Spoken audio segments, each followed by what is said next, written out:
Hello everybody, welcome back to another video, and in this one we will be talking specifically about Figma versus Canva and how do they compare. So basically, if you are a graphics designer or if you are a UI or UX designer, you are mostly familiar with these softwares. Now, how do they compare? So basically we have a list going on here about that how it is going to be differing from each other, so but I'm going to be explaining you as well. So here's a simple explanation to this question. Alright, so basically Canva is a multi-platform and multi-genre designing tool that could be for posters, that could be for maybe it could be as well for video editing.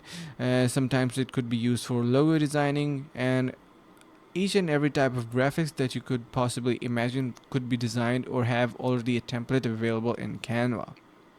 Now, on the other hand, Figma is basically for prototyping. Now, what prototyping is? It is basically replicating an application.